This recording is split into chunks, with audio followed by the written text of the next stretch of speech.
ದೃಶ್ಯಗಳಲ್ಲಿ ಗಮನಿಸ್ತಾ ಇದ್ದೀರಿ. ಡಿಕೆ ಶಿವಕುಮಾರ್ ಅವರು ಸಿಎಲ್ಪಿ ಸಭೆಯಿಂದ ಹೊರ ನಡೆದಿದ್ದಾರೆ. ಆ ದೃಶ್ಯಗಳನ್ನ ಗಮನಿಸಿದ್ರಿ. ಒಂದು ಕಡೆಗೆ ಸಿದ್ದರಾಮಯ್ಯ, ಕೆಸಿ ವೇಣುಗೋಪಾಲ್, ರಣದೀಪ್ ಸಿಂಗ್ ಸುರ್ಜೇವಾಲಾ ಅವರು ಹೊರಗಡೆ ಬಂದಿದ್ದಾರೆ. ಅದಾದಂತಹ ನಂತರದಲ್ಲಿ ಈಗ ಡಿಕೆ ಶಿವಕುಮಾರ್ ಅವರು ಸಿಎಲ್ಪಿ ಸಭೆಯಿಂದ ಹೊರಗಡೆ ಬಂದಿದ್ದಾರೆ. ವಿಧಾನಸೌಧದ 3ನೇ ಮಹಡಿಯಲ್ಲಿ ನಡೀತಾ ಇರುವಂತಹ ಬೆಳವಣಿಗೆ ಕುತೂಹಲಕ್ಕೆ ಕಾರಣವಾಗ್ತಾ ಇದೆ. ಬಹಳ ಕುತೂಹಲಕ್ಕೆ ಕಾರಣ ಆಗ್ತಾ ಇದೆ. ಸಿಎಲ್ಪಿ ಸಭೆಯಲ್ಲಾಗಿದ್ದೇನು, ಆ 5 ನಿಮಿಷಗಳ ಕಾಲ ಏನ್ ನಡೆಯುತ್ತೋ ಸಿದ್ದರಾಮಯ್ಯ ಅವರ ಎಂಟ್ರಿ ಬಳಿಕ ಅಲ್ಲಾಗಿದ್ದೇನು. ಸಿದ್ದರಾಮಯ್ಯ ಅವರು ಹೇಳ್ತಾರೆ, ನಾನು ಶಾಸಕಾಂಗ ಪಕ್ಷದ ನಾಯಕನ ಸ್ಥಾನಕ್ಕೆ ರಾಜೀನಾಮೆಯನ್ನ ಕೊಟ್ಟಿದ್ದೀನಿ, ನೂತನ ನಾಯಕನ ಆಯ್ಕೆ ಹೈಕಮಾಂಡ್ಗೆ ಬಿಟ್ಟಿದ್ದೇನೆ ಅಂತ ಹೇಳ್ತಾರೆ ಸಿದ್ದರಾಮಯ್ಯ. ಅದಕ್ಕೆ ಪರಮೇಶ್ವರ್ ಅವರು ಅನುಮೋದಿಸಿದ್ರಂತೆ. ಅದಾದ ನಂತರ ಮುಂದಿನ ನಾಯಕನ ಆಯ್ಕೆ ಹೈಕಮಾಂಡ್ಗೆ ಬಿಟ್ಟಿದ್ದೇನೆ ಅಂತ ಸಿದ್ದರಾಮಯ್ಯ ಅವರು ತಿಳಿಸ್ತಾರೆ. ಅದಾದ ಬಳಿಕ ಸಭೆಯಿಂದ ಅವರು ಹೊರ ನಡೆಯೋದು. ಹೊರಬಂದಂತಹ ಸಂದರ್ಭದಲ್ಲಿ ಸುರ್ಜೇವಾಲಾ ಅವರು, ಕೆಸಿ ವೇಣುಗೋಪಾಲ್ ಅವರು ಸಾಥನ್ನ ಕೊಡ್ತಾರೆ. 3 ಜನ ನಾಯಕರು ಸಿದ್ದರಾಮಯ್ಯ ಅವರ ಕೊಠಡಿಯಲ್ಲಿ ಚರ್ಚೆಯನ್ನ ಮಾಡ್ತಿದ್ದಾರೆ ಅನ್ನುವಂತಹ ಮಾಹಿತಿ ಇದೆ. ಅದಾದಂತಹ ನಂತರದಲ್ಲಿ ಇವರು ಈ 3 ಜನ ನಾಯಕರು ತೆರಳಿದಂತಹ ನಂತರದಲ್ಲಿ ಸುಮಾರು 10 ನಿಮಿಷಗಳ ಬಳಿಕ ಈಗ ಡಿಕೆ ಶಿವಕುಮಾರ್ ಅವರು ಕೂಡ ಸಿಎಲ್ಪಿ ಸಭೆ ನಡೀತಾ ಇದ್ದಂತಹ ಸಮ್ಮೇಳನ ಸಭಾಂಗಣದಿಂದ ನೇರವಾಗಿ ಮುಖ್ಯಮಂತ್ರಿಗಳ ಕೊಠಡಿಯತ್ತ ತೆರಳಿದ್ದಾರೆ.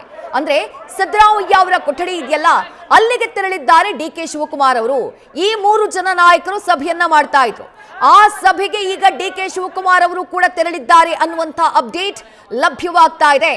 ಸಿದ್ದರಾಮಯ್ಯ ಅವರ ಕೊಠಡಿಗೆ ದಿಢೀರ್ ಅಂತ ಹೇಳಿ ಎದ್ದು ಹೋಗ್ತಾರೆ ಡಿಕೆ ಶಿವಕುಮಾರ್ ಅವರು. ಸಿಎಲ್ಪಿ ಸಭೆಯಿಂದ ಹೊರ ನಡೆದಿದ್ದಾರೆ. ಈ ಟ್ವಿಸ್ಟ್ಗಳಿದೆಯಲ್ಲ, ಇದು ಬಹಳ ಕುತೂಹಲಕ್ಕೆ ಕಾರಣ ಆಗ್ತಾ ಇದೆ.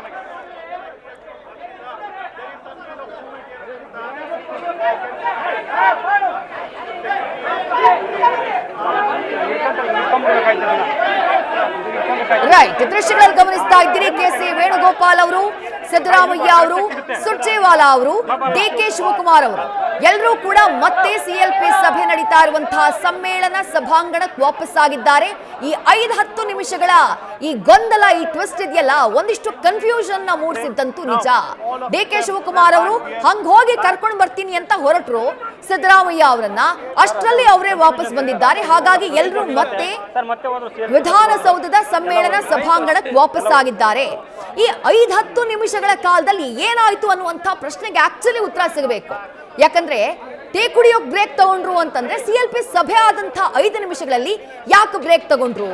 ನಾನು ಶಾಸಕಾಂಗ ಪಕ್ಷದ ನಾಯಕನ ಸ್ಥಾನಕ್ಕೆ ರಾಜೀನಾಮೆಯನ್ನ ಕೊಡ್ತಾ ಇದ್ದೇನೆ ಅಂತ ಹೇಳಿದಂತಹ ನಂತರದಲ್ಲಿ, ನೂತನ ನಾಯಕನ ಆಯ್ಕೆ ಹೈಕಮಾಂಡ್ಗೆ ಬಿಟ್ಟಿದ್ದು ಅಂತ ಹೇಳಿದಂತಹ ನಂತರದಲ್ಲಿ ಸಿದ್ದರಾಮಯ್ಯ ಅವರು ಹೊರಗಡೆ ಬಂದಿದ್ಯಾಕೆ? ಸುರ್ಜೇವಾಲಾ ಅವರು, ಕೆಸಿ ವೇಣುಗೋಪಾಲ್ ಅವರು ಅವ್ರಿಗೆ ಸಾಥ್ ಕೊಟ್ಟಿದ್ಯಾಕೆ?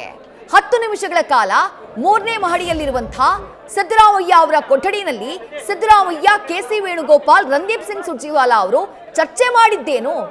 10 ನಿಮಿಷ ಆದ್ರೂ ಅವರು ವಾಪಸ್ ಬರದೇ ಇದ್ದಾಗ ಡಿಕೆ ಶಿವಕುಮಾರ್ ಅವರಲ್ಲಿಂದ ಎದ್ದು ಬರ್ತಾರೆ ಸಿಎಲ್ಪಿ ಸಭೆನಿಂದ, ಇವರನ್ನ ಕರ್ಕೊಂಡು ಬರಬೇಕು ಅಂತ ಹೇಳಿ.